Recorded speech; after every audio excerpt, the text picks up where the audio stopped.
one of the most spectacular wonders of the world on the shore of Lake Toba in northern Sumatra. It's round number one, race number two of the UIM Formula One World Championship for Powerboating at the inaugural Kapiko Grand Prix of Indonesia. Hi everybody, I'm your host Stephen Michael, along with my partner, ex-world champion Jonathan Jones of Wales, and we greet you here in lovely Indonesia, just north of the equator on a spectacular warm day, kicking off our 39th year of the UIM Formula One H2O Powerboat Racing Tour. Now the whole country of Indonesia has come out and embraced this weekend as we feature the majestic northern Sumatra region, which is well known as one of the leading tourist destinations. Now, Jonathan, you've been here for about 4 or 5 days. Give me your thoughts. The people here seem to be so warm and friendly.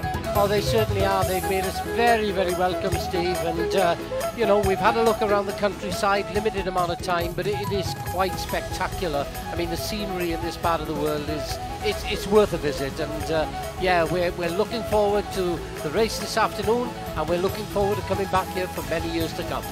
The natural beauty is second to none, and the friendliness of the people are number one.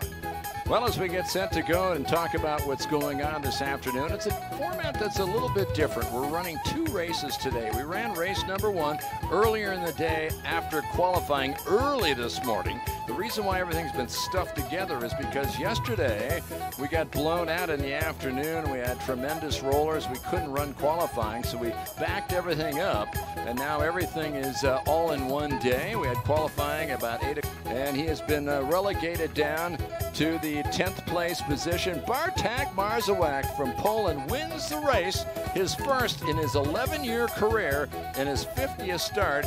Congratulations to him.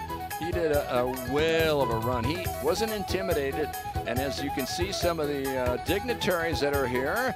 To the left of your screen is the H2O president, that's Nicolo de San Germano, and the gentleman in the dark outfit is actually Joko Widodo, who is the president of the Republic of Indonesia, who was flown in with a huge entourage, and he came in from Jakarta earlier in the day, and he's having a great time. We've had air shows, we've had all sorts of wonderful festivities on the water, off the water, and the hundreds of thousands of fans that have come here today. Here you can see the parade route as the president did arrive, and a lot of fanfare, all sorts of excitement, and more importantly though, the fans are getting a full array of interesting things happening around the day. There you see Nicolas San-Germain talking to some of the ministers. There were 8 ministers here earlier yesterday, and they came technical, and it's going to be very, very demanding for these 20 drivers that are out here today.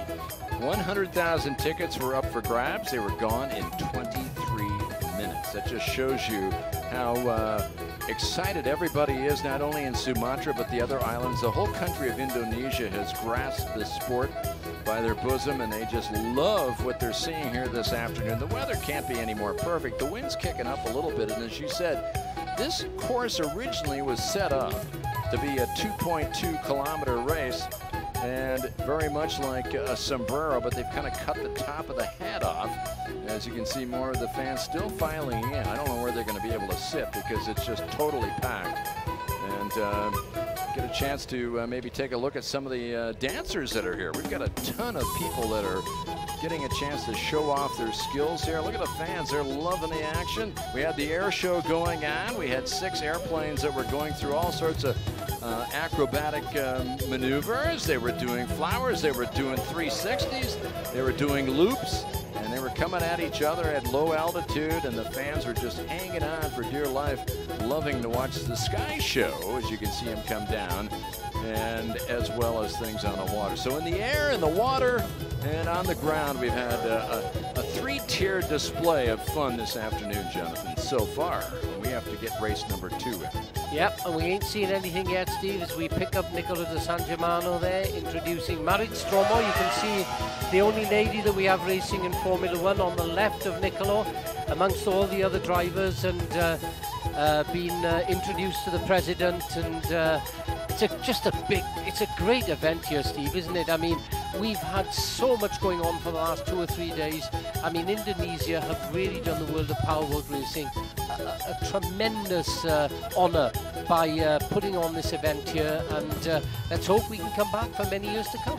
Yeah, and you had a chance to see the president along with Nicolo saying hello and meeting some of the drivers, including Bartek Marzawak, the driver from Poland, who did pick up his first victory this morning, and he's over the moon. Different continents have come here. Let's take a look at the starting lineup. Bartek Marzawak, the winner in race number 1, will start on the pole. Sami Celio, two-time world champion. Eric Stark, who is back after 4 years in that 3rd spot. Peter Moran leading the CTIC China team, and Brett Dillard, the rookie American, the highest rookie, starting in the 6th position.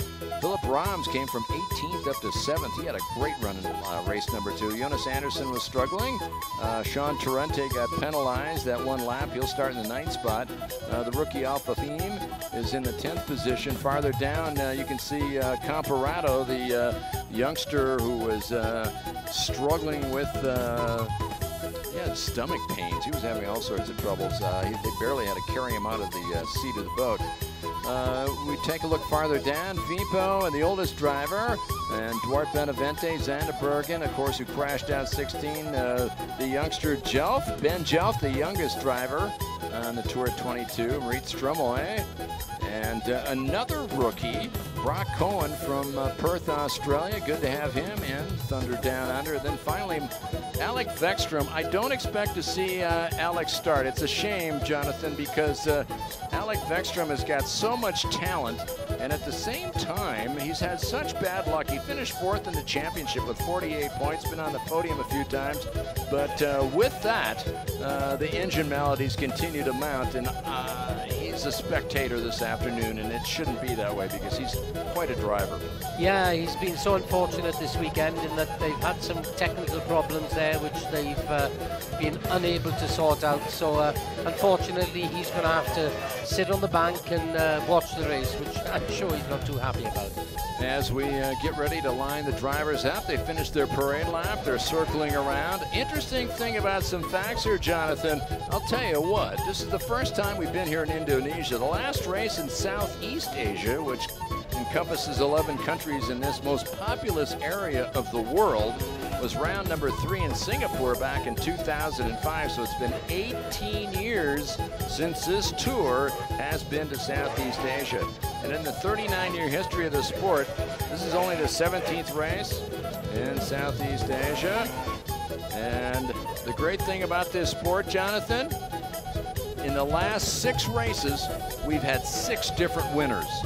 Yeah, absolutely. But Steve, just look at the way that this wind has picked up on the lake in the last, literally in the last 5 minutes. As the drivers look at the white caps on the waves out there, it's going to be really difficult for these drivers this afternoon out on that circuit, because the reason what we did was we've actually moved the circuit further towards the land to get away from all that very, very rough weather. But it seems to be coming in from the far end of the lake thick and fast. And something else I've noticed, Jonathan, because this lake is so deep, it's 750 feet or close to well over 250 meters deep. The buoys, they have such a hard time anchoring them. You'll notice turns 1 and 2 have drifted away. Oh my goodness, They've you're gone absolutely right. farther and farther away from their original scanning point where they had dropped them in with GPS markings. So it's not only us hanging on to cardboard and other bits to help block out our screen this afternoon with our papers flying, but the buoys are also taking a toll. And I don't know what the officials can do about this. Right now, it's looks like it's a bit of unorganized mayhem out there with this water condition. Yeah, you can see the Osprey, the rescue people that set the circuit. I mean, it's as much as they can do to hang on to those boys there. Look at the waves that are blowing up. And this has literally happened in the last 5 minutes. And very, very unusual, because yesterday we had these rollers coming in, but they could still actually get out on the water. But all of a sudden, we've got a circuit that seems to be all over the place. Yeah, and the Osprey rescue team, what a history that they've had.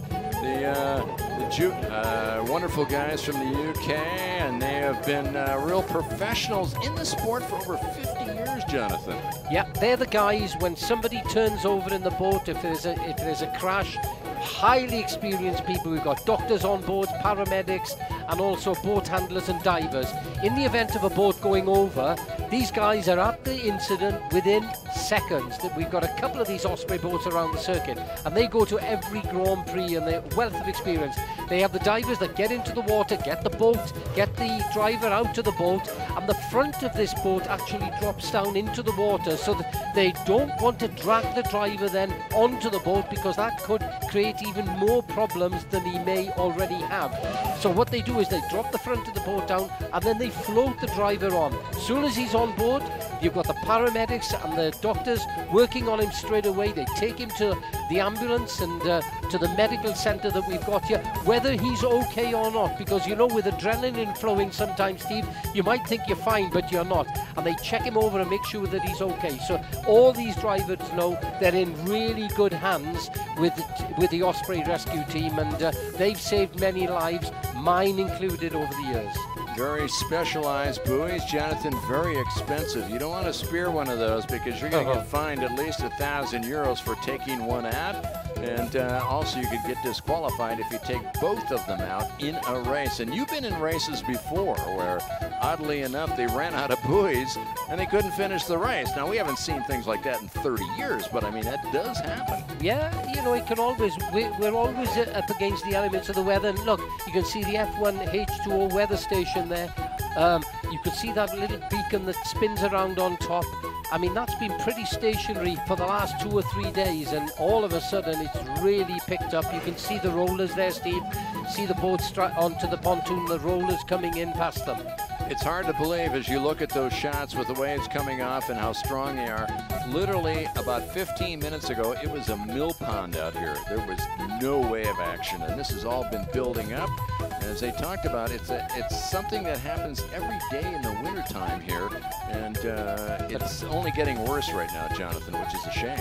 Yeah, in our broadcasting station, it's really rattling around here. We've got the wind blowing everything in every direction as we hang on to see what's going to happen out here with the race this afternoon. Luis Ribeiro, he's the UIM official. He is the race director. He helps make all the decisions. And obviously he's got a tough one to make right now when you've got so many people. A lot of people have flown in from various islands of Indonesia. This is a country that's the 3rd largest population of any country in the world. And everybody's been talking about this national news for at least 2 months. Everybody's ready and geared up for a great race this afternoon. The early race was fantastic, and they were hoping against hope to get the second race in, but I think it's a bit dodgy right now, Jonathan. I'm not sure. And as we speak, Steve, the wind is picking up even more. You can see that the flags that we were just looking at a few minutes ago have almost disappeared. Some of the tents that the teams are actually working from, they've had to batten the hatches down on those, and my goodness, how can the weather change just like that in the matter of, what, 5 minutes? Quite unbelievable. Yeah, there you see the desert palms blowing in the breeze here. The fans are loving it, though. It's funny because some of the fans, you know, there's a lot of umbrellas that were up earlier protecting themselves against the sun, with the sun going away just a tad, and a lot of the wind kicking up. A lot of people have taken their umbrellas down, and even light jackets are being put on. So the temperature range is really changing, which means there's a possibility of a cold front that's coming through. Not by much, maybe only about 5 degrees, but you know, that's enough to change the weather pattern and the wind blowing. So as you look down the start pontoon, there is boat number 7, part of the CTIC China team. Well, they're going to try to do their best to get this race going. We'll have to wait and see what happens. There are the officials that are near the start lights. Now, what we do normally on these race courses is the format is a modified Le Mans start. We'll get everybody lined up in place, and then they'll have a situation where it's either a boat or else across the banking, they'll have a light switch that will turn on 3 rows of lights, and when they go off, then we go racing. So we're far from that, though. As you can see, the Osprey rescue team is dragging around some of these buoys trying to set them. But again, those lines are so long, Jonathan, they're going to just keep moving. Yeah, and just to give you an idea, you can see these boats head on now. The cockpit is actually facing us. It's a catamaran design boat. It's about 17 foot long, but it's the sponsons either side are very, very shallow. So when the conditions are fairly flat, you can see the Victory boat there. They just glide on top of the water. You're almost a racing driver and a pilot at the same time. The problem you have is when you have these big winds and these rollers coming in, you've got to be so careful with these boats because they are so near to the water that they can actually nosedive at high speed. And bear in mind, we've been running around here around 140 miles an hour all day. When you come to a grinding halt, when that boat nosedives, it's like hitting concrete. So obviously the UIM officials have got to make sure that the conditions are absolutely right for these boats to run out here this afternoon. All right, as the Osprey rescue team continues to try to shelf the buoys into position, again, they can use GPS to mark the exact spot, the location they need to have it come down in. And of course, it takes a long time for the line to sink down into the depths. Now, from where they were just at, we have no clue how deep it was, but we do know on the far side of the course, in the first race we had today, it was over 200 meters down into the bottom of the lake. So this is a lake, remember, that was 70,000 years ago, a bit of a mountain, and it got blown off, and it's the biggest mountain lake ever existing in the world thus far. So I mean, it's very historic and very exciting to be here today. It's magnificent. Just give the people an idea. You picked up the Victory boat there. The driver sits in a cockpit in the front. He's strapped in with a 5-point harness. Looking at the Victory boat there, you can see the engineer there holding the canopy open. The driver's actually inside that little hole there. He wears a crash helmet. He's strapped in with a special harness. He's got a life support system. The boat itself is about 17 foot long. The engine is an outboard on the back, 400 horsepower. It's a V6 engine, and you can see the driver sitting in there into that cockpit. In the event of an accident, say the boat nosediving or flipping over, he's completely, let's just say he's super safe in there because that cockpit is actually made from carbon fiber. But it does mean that if he does turn over, he's got a life support system, he can breathe until the Osprey rescue team that I spoke about a little bit earlier on can get to them, get the driver out and get them safe. And as you can see, the bobbing up and down there is the man that won the race. Well, that's his teammate. Now, that's Marit Stromoy. She's from Norway, a wonderful entertainer. She's won races. She's won pole positions. She's probably the leading woman ever to race in powerboat racing. She won Sharjah back in 2015. There's the man. That's her teammate, Bartek Marzwak. All eyes were glued on his performance this morning, and boy, everybody was so excited about seeing him win. He's been here for over a decade, and he finally got his victory, and his lovely new wife was here working the radios for him. You can imagine the glee that they had, knowing that he had won finally his first race after coming back-to-back podiums at the end of last year. He tied for 6th in the championship after having a slow start, and for him, it's nothing but upwards and onwards, and he leads this championship now by 5 points with 20 points for a victory. You get 15 points for second place, 12 points for third, 9 for fourth, all the way down to 1 if you finish 10th place. That's where Jean Trente is your current world champion. He's won 3 out of 4 years. But again, a great day for Bartek Marzwak. He's a revelation, really, Steve, isn't he? I mean, you know, he's come from nowhere. He's got 2 of these boats that are built up in northern Italy, and the first one he's been running for the last 3 or 4 years. There we see the latest boat that he's got. And for some reason, he seemed to be halfway down the field. He was really a mid-pack runner, and he's gone back to this boat that he's known for quite some time now, and all of a sudden he's just come alive with it. I mean, the boat seems so well balanced on the water, it performs well, it gets off the line really well. You know, it just seems to do everything that he wants it to do. And like you said, he's had 2 podiums leading into this Grand Prix. And, you know, pole position this morning, led the first race by a country mile. He seemed to have everything under control, and watch out for him here this afternoon, because he means business.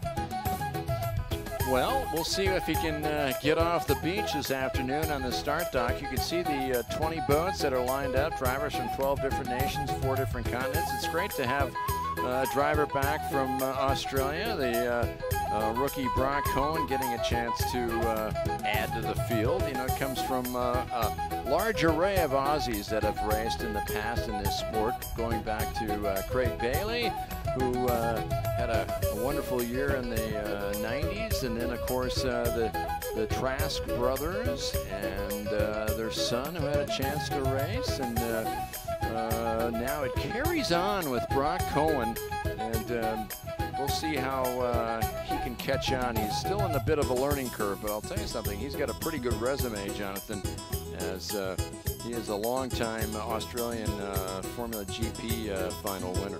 Yeah, and we got quite a few rookies. You know, we have over the years we got 4 this year. You know, over the years we've sort of been with the usual crowd of drivers, but we've got some new blood there. We've got Brent Dillard, who's doing so well. Great driver in America, decided to come into Formula 1 with the Team China team itself, and doing a great job, and I mean 7th in his first Grand Prix, so that was some performance out there this morning. Amongst a grey of other drivers, great to see somebody back from the UK, Ben Jelf.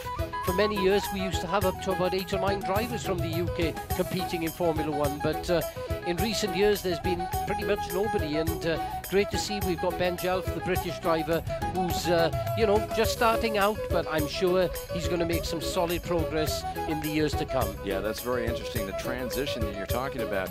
Years ago, when I jumped on board back in '95, we had 22 drivers, 11 of them were Italian, and many Brits, including yourselves, in the lineup. And over the years, now we're down to just 1 Italian, and there's more Finns in Sweden that are in this race lineup than there are Italians. All right, the word is now we're just within 2 minutes. This is going to be exciting to see how these drivers can handle these tough water conditions. Less than 2 minutes to go for the start of race number 2, round number 1 of this UIM Formula 1 World Championship for power boating at the inaugural Kopiko Grand Prix of Indonesia. I'm Steve Michael, your host, along with my partner of 22 years, ex-world champion Jonathan Jones of Wales, and we greet you here on a lovely but windy afternoon. This would be race number 2 of the day, and now we're down to the final minute as we again will look across this race course and look for the light structure to come on. And again, we'll wait for the lights to come on. We'll come down 1 row at a time, and once they go off, we will go racing. So the excitement is building. Just seconds away, all eyes glued on the official starter. The 30-second board comes up. And now the drivers focus in on what they have to do. You got to get a jackrabbit start. You want to get the whole shot down to the commitment buoys. 1 row of lights is on. And here we go. We hold our breath. And the 2nd row, the 3rd row is coming on, and they're underway, and they explode away from the dock, and they come off, and they head out down across the commitment buoy about 450 meters as they go racing down toward the commitment buoy, and they'll circle around. And remember, the lineup is how they finished race number 1 as they tiptoe their way in these tough conditions out here. And as they circle around and they come down, the green flag is out, the whistle's being sounded as they slide through the commitment buoy, heading down in toward turn number 8 and 9 in the old circuit. This is the first of 18 laps, Jonathan, as we go off from this crescent moon-shaped circuit. This is something new.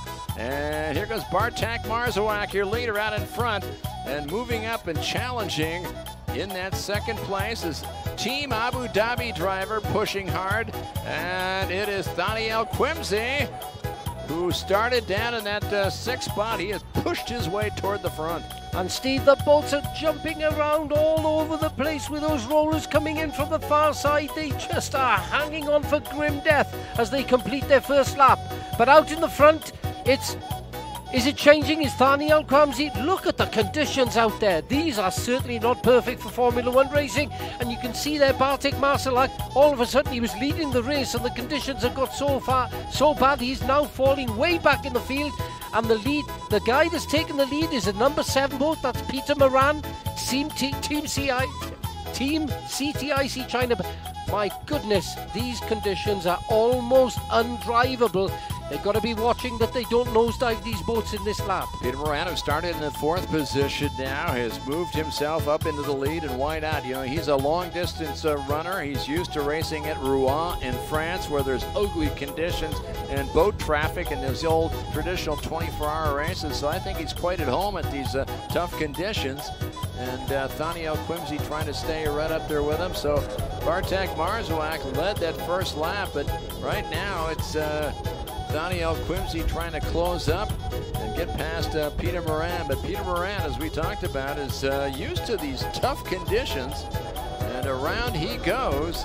And they continue to move, but they're only going about 15%, 20%. Look at that, Jonathan. Some drivers are almost coming to a complete stop. These conditions are just so terrible. The drivers are trying to stay up, and you see Peter Moran almost launched the boat, teetering on the edge of disaster, somehow saved it as he almost stalled it completely, putting it up on its tail, and was able to gather it back up again.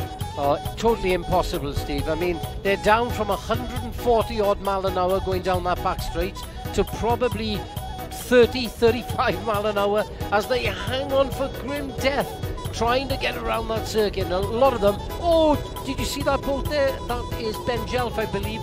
The entire boat almost sunk as he tried to get his way around the circuit. You can see the Dubai boat there. Did you see the water coming over the front? Eric Stark, the driver from Sweden, who started this race in 3rd place, he literally submarined it. Oh, what a shame. Drivers are already dropping out. They're going, this is not going to work. It's not manageable. And on the replay, you can see Eric Stark, who totally submarined the boat yesterday. And behind him, you can see one of the Maverick racing boats go up, and there's Stark again, as he's trying to show off his prowess of driving the boat into the water. But literally these conditions are unmanageable, and there's no way we're going to be able to run these 18 laps, Jonathan, which is a real shame for these 100,000 plus fans who have come here for race number 2. Now, we ran the first race of the day, which was fantastic, but here in race number 2, it's just doesn't seem to be able to work today. Yeah, but Bartek Marsalak, the Polish driver, he's still out there, Steve. He's hanging on, and he's thinking, hang on a minute here, if they're going to call this race, I want to make sure that I'm in the lead boat, because he may get some points for competing out here this afternoon, picking up Jonas Andersen there, 2-time world champion. And my goodness, oh, I cannot believe what they must be going through around the circuit, Steve. I mean, we've done this before, Jonathan. We had this problem in St. Petersburg years ago, in Russia, and in Istanbul in Turkey years ago, where we did get the race in, but these conditions are tough. There's still a green flag out there, so some drivers are giving up the ghost, including the world champion Sean Tarenti in that boat number 1 you see in the distance in the background. And it looked like the young driver from the Netherlands got out on the water, Ferdinand Zandbergen, and he's calling it quits. So slowly but surely these drivers are saying enough is enough, and Kale Vipo is parking his boat. As you look out and you see the CTIC China leader out there, that's Peter Moran from Rouen, France. He's taken over the number 1 spot because his ex-father-in-law, Philippe Shep, a 3-time world champion, went out in glory when he won his final race ever of his career back in December in Sharjah, and had a Cinderella season, wrapped things up, and then retired and turned the reins of his number 1 boat over to Peter Moran, who is out there. There's Philippe Shep. There's the 3-time world champion, who was got his first win 10 years ago in Kiev, Jonathan, in the 2012 series, but that was a match race. Yeah, Steve, most of the boats are actually coming into the pontoon. They realize it is totally impossible to compete out there. In fact, it looks like it's pretty dangerous. Somebody could get hurt, and It's going to be interesting to see what the UIM officials decide. That's the world governing body. Luis Ribeiro, who's the race controller for this event. At the moment, I can still see the green flag is out there, but for how much longer, only time will tell.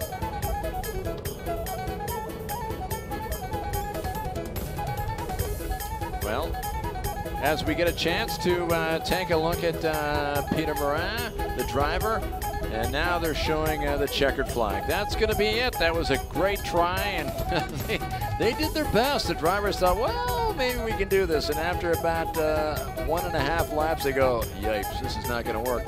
Alexandre Bourgault, by the way, in the number 74 machine, the driver from the Maverick team, he hung in there. He said, I'm not giving up. He was out there in second place, the highest he's ever had.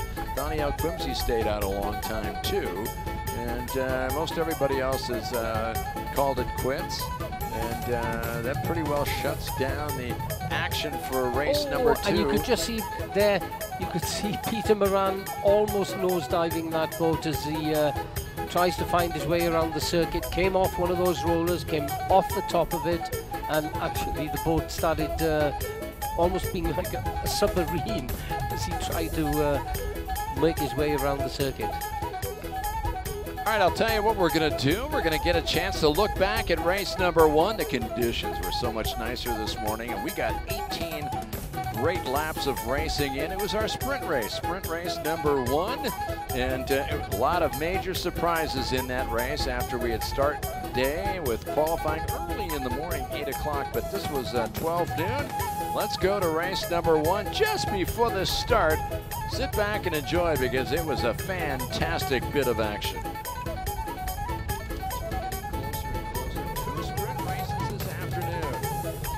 We hold our breath as the first row light, second row lights. The lights go off and they're underway and explode away from the dock, and 10,000 horsepower go racing across 435 meters, now charging their way up toward the commitment buoys.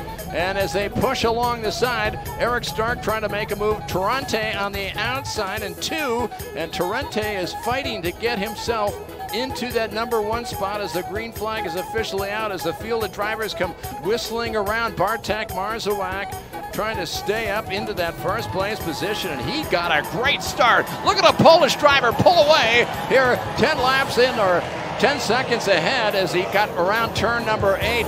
Torrente's about 10 boat lengths back. Celio is pushing hard. He started 4th, he's up into 3rd, and then a 2-boat battle between Stark and Jonas Andersen for that 4th place position. What a start by Bartek Marszałek, the young Polish driver there. He's doing everything he needs to win this race. Came off the line, I think he was running a slightly bigger propeller than Sean Torrente, who seemed to have the legs on him. But as he increased in speed, he had a bigger propeller, more top-end speed, and he was able to get into that first turn just ahead of Torrente and start making his way forward. He's got clear water ahead of him, Steve, for a while. This is where he could really make up some ground. All right, and you see Jonas Andersen trying to push up on Eric Stark, but Stark is able to pull away.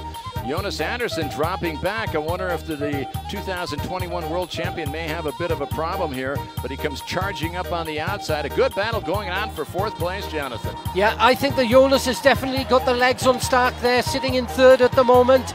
And you can see that Jonas is on the outside, Stark's on the inside. Jonas seemed to try and get ahead of him in that last lap. He tried to cut inside him, but he got some dirty water. It got rather rough. He had to back off, and Stark is still holding him off.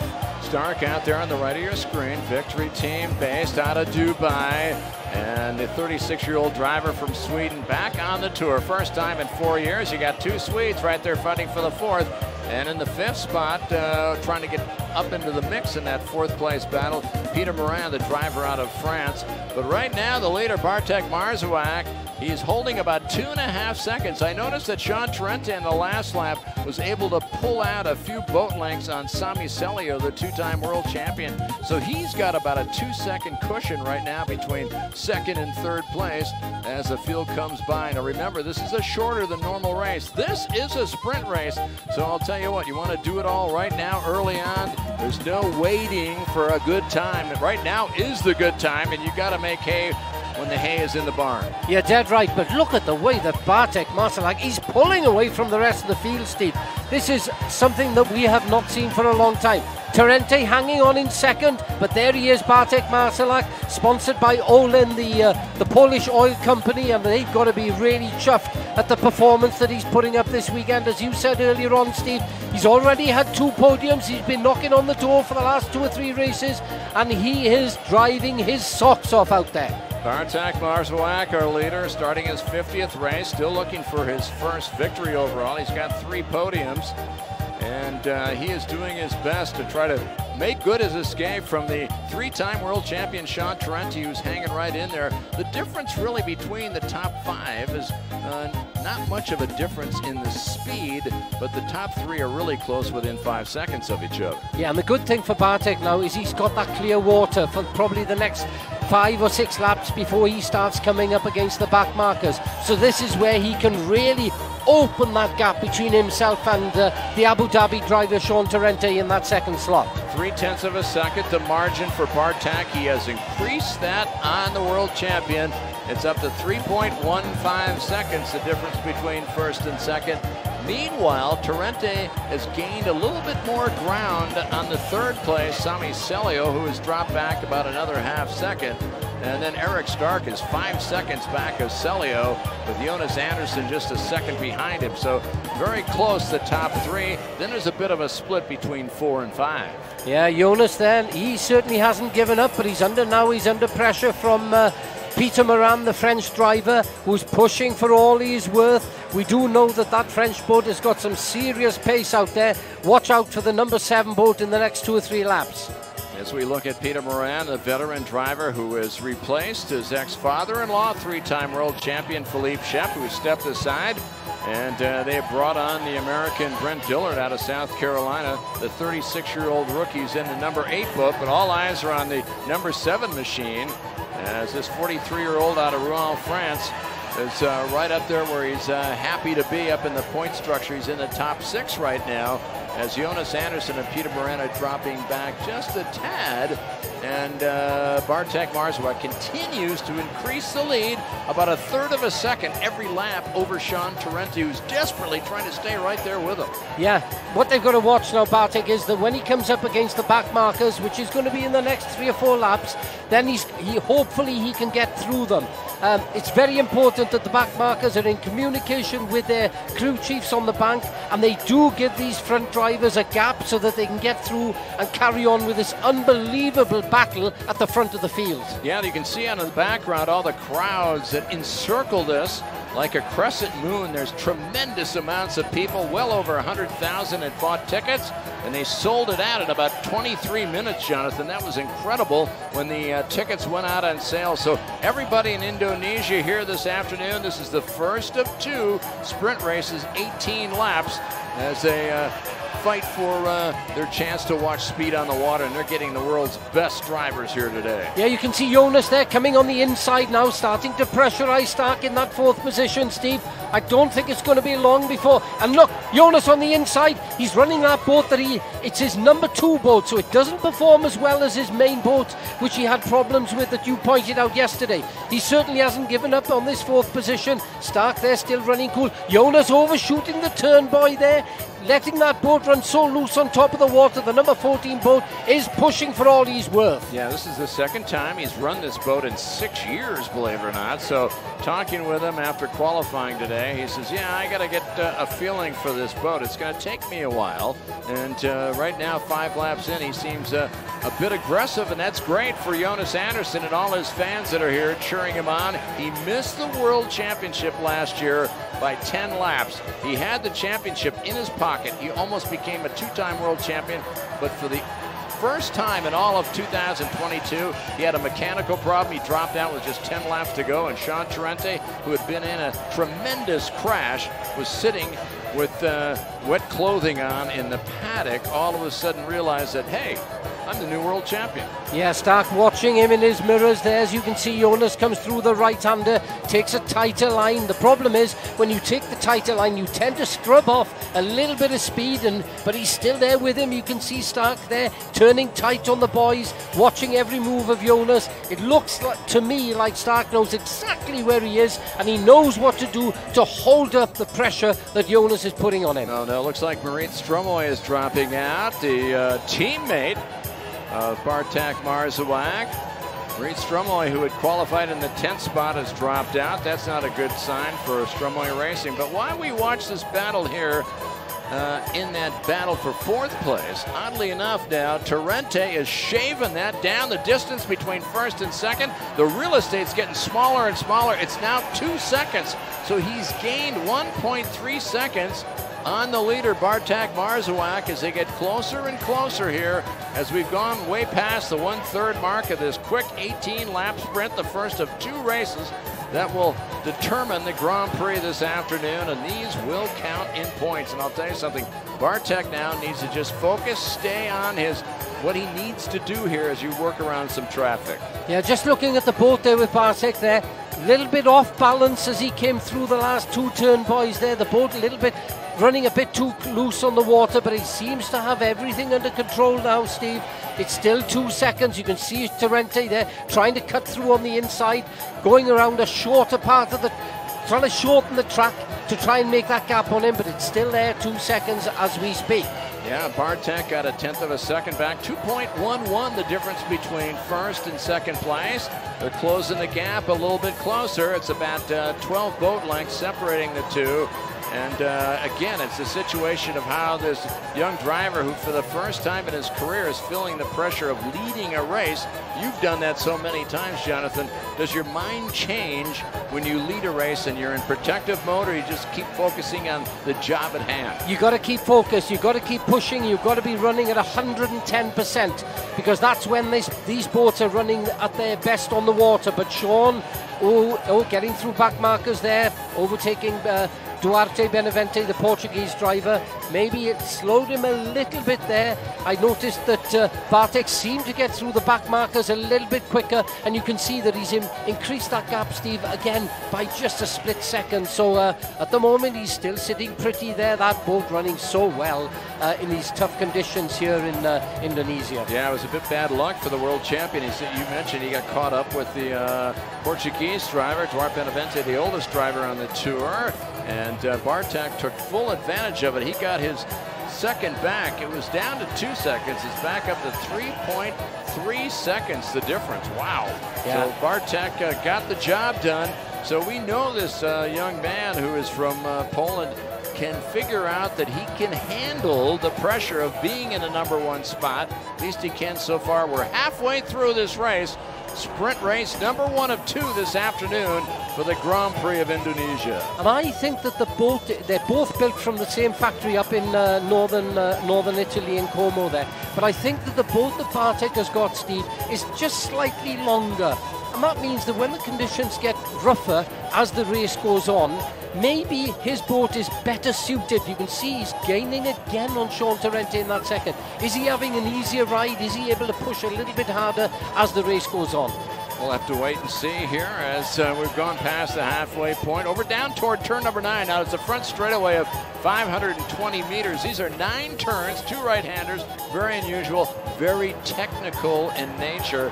And the drivers really have to focus on their lines, because if you get off line, you're going to lose a lot of time. And again, this battle between 2 Swedes, Eric Stark and Jonas Andersson, continues to heat up down in that 4th place between the 2 drivers, which is now just a matter of a second separating those 2. I think if Jonas was able to get ahead of him, he'd have a bit of clear water and he'd pull away from him. But as you can see, look, as Stark turns there, Jonas is getting all the wash and the spray and finding it quite difficult to actually see as he tries to improve and close that gap with Stark. Philippe Shep, there you see second alone. This is his brother-in-law, or I should say his ex-son-in-law out there running, Peter Moran. And the driver from Rouen is starting his 27th race, still looking for his first victory. He's got 3 podiums, and he's a good qualifier, but getting him up there. Now, really, Peter Morin in the past, he's been 7 top 5s in his last 11 races, so he knows how to finish up in the top 5. He's doing his best to do it right now. He's in his 6th spot. And he's, of course, we've got to bear in mind that he's running a new boat here this weekend. He has not run it in the past. It was the boat of Philippe Giap, 2-time world champion. Although I spoke to him after practice and he said it's a lot lighter on the water. It seems to accelerate a lot better, but it's just going to take me a little bit of time to get into the groove and know the limits of that boat. Wow, the difference in speed between the top 2, as you saw it on your screen a second ago, just 3.9 seconds separating 1-2, and then the cushion between Torrente and Sami Celio, almost 7 seconds. Wow, so it's a 2-boat battle up in the front, and then Celio is pretty much by himself, 5 seconds ahead of Eric Stark, but we're all watching the Eric Stark, Anderson, Peter Morin battle. 3-boat battle for 4th place, and that's only separated by about 2.5 seconds. Yeah, pretty even Stevens there, isn't it, Steve? There's about a second between Stark and Anderson, and you can see that the French driver Peter Morin trying everything he can. He's on the inside, outside, just trying to close down that gap between himself and Anderson. And again, back markers coming into play, Steve, for these 3 drivers. We could see a change if some of the slower drivers don't get out of the way for 1 or 2 of these drivers. We talked about 4 different rookies this year fighting for that prestigious Rookie of the Year award. And right now, Ahmed Al-Fahim, who is the teammate of Eric Stark on that victory team, doing well. He's up in the, we take a look, he's in the 8th spot, just ahead of the American Brent Dillard with the CTIC China team, who's in the 9th position. Yeah, just looking back as well, looking at the first 3 there, Sami Celio doesn't seem to have the pace of the 2 front drivers, does he, Steve? We've got a 2.84 second gap between Bartek and Sean, and then about 10 seconds between Sean and Sami Celio in 3rd. Torrente's closing the gap big time, Jonathan. It's down to 2.04 seconds. He shaved 1.5 seconds. Torrente now less than 10 boat lengths, separating 1 and 2 as we work our way down to the final 5 laps of the first of 2 sprint races that we'll have for you this afternoon as we continue to watch that 4th place battle between Eric Stark and that blue boat on your right for the victory team. Jonas Anderson, the 2021 world champion. There's his wife Janie talking to her husband, and it's a full family effort, and neighbors up in Sweden, they all help out in the community. They try to help their buddy and neighbor Jonas Anderson the best they can to get him to have a successful season. It's kind of a great little group gathering there. Oh, for sure. I mean, the passion in Scandinavia in general for powerboat racing, especially Formula One or any form of motorsport, is quite unbelievable. And we're back there again. Doesn't seem to be too much progress made with the China team, but trying everything that they can. And all right, here's Peter Morin. Look at him making the move now, Jonathan, on the inside, heading into the right-hander, sending Jonas Anderson way wide. So the driver from France has moved himself up, and Jonas Anderson, looks like Jonas Anderson could be coming slower and slower on the race circuit. He's slowed down, he's still running, but the yellow flag is out. There's a problem on the race circuit with 4 laps left to go. And oh my, this will make it interesting, Jonathan, as one of the Sharjah drivers went over. Which one is that, Steve? It's either Ferdinand or it might be Ferdinand. Yeah, I think it is. Yeah, Ferdinand Zanderberg. Oh dear. The driver from Holland, who last year battled himself to almost getting Rookie of the Year award. This is his 2nd season. He finished 5th in the championship. And for him, he crashed out of the race in Sharjah in his last event. Yeah, you could see the Osprey rescue team there at hand very, very quickly. The front, they've got a drop-down dory. It's an inflatable boat with you can see the front end of it drops down, so that when they recover the driver out of the water, they don't have to pull him in over the boat. He floats into the boat, but looking at him there sitting on the side, Steve, it's okay with him. He looks in pretty good shape. He's holding the green flag in his hand. Luis Ribeiro from Portugal. a UIM official. We anticipate the start. Green flag, we're back underway. And less than 2 laps to go. And here we go. The battle for the front is on in earnest. Torrente on the outside, trying to push as hard as he can with Bartek. Forced to go wide. Torrente slides around the corner. Now side by side. Torrente has the inside lane for the right-hander, Jonathan. Oh, let's see what happens. Can this Cinderella story continue for Bartek, or will Torrente end it in dreams and tears for the drive for Poland? And Sean Torrente, the 3-time world champion, with less than a lap and a half to go, has taken over the lead on the restart.